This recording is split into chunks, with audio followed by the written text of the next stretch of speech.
दोस्तों, पहले चरण के मतदान प्रतिशत को देखकर क्या बीजेपी के चाणक्य के होश उड़ गए?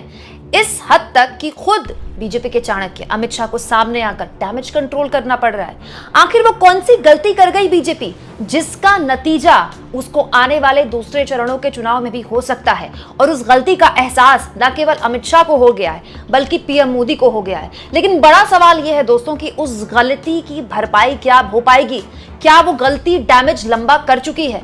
दोस्तों, पिछले कई घंटों से इस बात को लेकर राजनीतिक पंडित चर्चा कर रहे हैं कि पहले चरण का जो मतदान कम हुआ है उसके मायने क्या हैं, क्या मतलब है उसके। हालत ये हो गई दोस्तों कि गोदी मीडिया के सबसे बड़े सितारे और गोदी मीडिया को नैरेटिव देने वाले जिनको सब फॉलो करते हैं, सुधीर चौधरी को अपने प्राइम टाइम शो में कहना पड़ा कि कोई लहर नहीं है इस चुनाव में, 2014-2019 वाला कोई माहौल नहीं है। ये तक कह दिया कि ना तो कोई उत्साह है और बहुत ही एक तरह का ठंडा चुनाव है, बहुत कंफ्यूज करने वाला चुनाव है। और जो बीजेपी का वोटर है वो घर से बाहर ही नहीं निकल रहा इस इत्मीनान में कि आएंगे तो मोदी ही, और ये बीजेपी को नुकसान पहुंचा सकता है। लेकिन सवाल ये दोस्तों कि क्या सुधीर चौधरी ने जो बात कल बोली वो बात गृहमंत्री अमित शाह को और पीएम मोदी को पहले ही पता चल गई थी और वो डैमेज कंट्रोल शुरू हो चुका है क्या? दोस्तों, कल आज तक को अमित शाह ने एक इंटरव्यू दिया। दोस्तों, वैसे उस इंटरव्यू में बहुत सी बातें हुई, उसकी खबर मैंने आपको कल इस वीडियो के जरिए भी दिखाई थी।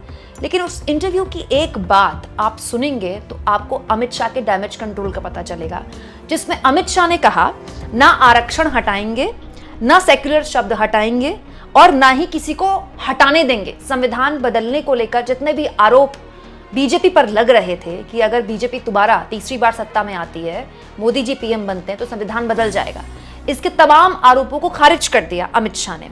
तो सवाल ये दोस्तों कि ऐसे आरोप लगाए किसने? क्या कोई विरोधी ये कह रहा था कि बीजेपी या मोदी जी तीसरी बार प्रधानमंत्री बनेंगे तो संविधान बदल जाएगा? क्योंकि अभी कुछ दिन पहले पीएम मोदी ने भी एक रैली में कहा था कि खुद बाबा साहब भी आ जाएं तो भी कोई संविधान नहीं बदल सकता। ये सारा डैमेज कंट्रोल चाहे गृहमंत्री हो चाहे पीएम हो क्यों करना पड़ रहा है? तो सवाल ये दोस्तों कि इसके लिए भी खुद बीजेपी जिम्मेदार है। फैजाबाद से बीजेपी के मौजूदा सांसद और मौजूदा उम्मीदवार लल्लू सिंह, दोस्तों अभी कुछ दिन पहले इनका बयान भी सोशल मीडिया में वायरल है, वो भी मैंने आपको इस खबर के जरिए दिखाया था, जिसमें उन्होंने कहा था कि संविधान बदलने के लिए 2/3 सीटें चाहिए। सरकार तो 275 में भी बन जाएगी, लेकिन अगर संविधान बदलना है तो 2/3 सीटों की आपको 2/3 सीटें आपको बीजेपी को देनी होंगी। इसके अलावा दोस्तों बीजेपी के सांसद अनंत हेगड़े ने भी सबसे पहले उन्होंने ही बयान दिया था कि सत्ता में दोबारा बीजेपी आई तो हम संविधान बदल लेंगे, बल्कि बीजेपी को आप वोट ही इसलिए दीजिए कि हम संविधान बदल देंगे। राजस्थान से भी एक बीजेपी की उम्मीदवार थी, वो भी प्रचार कर रही थी, तो यही कह रही थी कि आप हमको जिताइए, 400+ सीटें दीजिए तो हम संविधान बदल देंगे। तो एक दो नेताओं ने नहीं, बीजेपी के कई नेताओं ने इस नाम पर वोट मांगा है कि हमको वोट दीजिए, 400+ सीटों से जिताइए मोदी जी को तो हम संविधान बदल देंगे। इस पूरे के पूरे मुद्दे को विपक्ष ने हाथों हाथ ले लिया। अखिलेश यादव ने अपनी रैली में उठाया, तेजस्वी यादव ने उठाया, लालू यादव ने तो ये तक कह दिया कि संविधान बदलने वालों की हम आंख निकाल देंगे।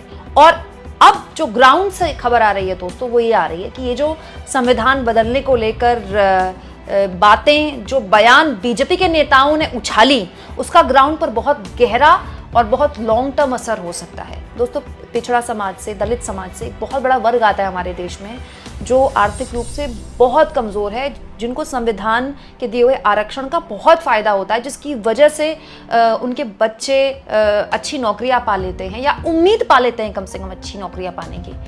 कहीं ऐसा तो नहीं कि बीजेपी के नेताओं ने जो संविधान बदलने को लेकर हाल के दिनों में जिस तरह के बयान दिए उसने जमीन पर डैमेज कंट्रोल कर दिया, जिसके बाद खुद अमित शाह को कहना पड़ रहा है कि ना तो संविधान बदलेंगे ना ही सेक्युलर शब्द हटाएंगे।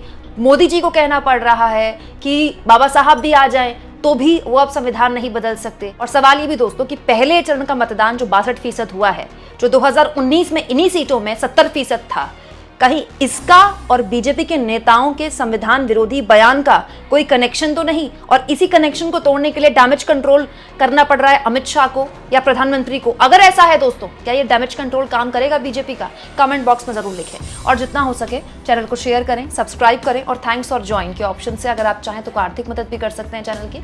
और दोस्तों, मेरी आप लोगों से एक अपील है, न्यूज से अलग अगर आप मेरा एक बिल्कुल अलग और नया पहलू देखना चाहते हैं तो डिस्क्रिप्शन में दिए गए मेरे नए चैनल का लिंक है, प्लीज उसको सब्सक्राइब करें अगर चाहें तो।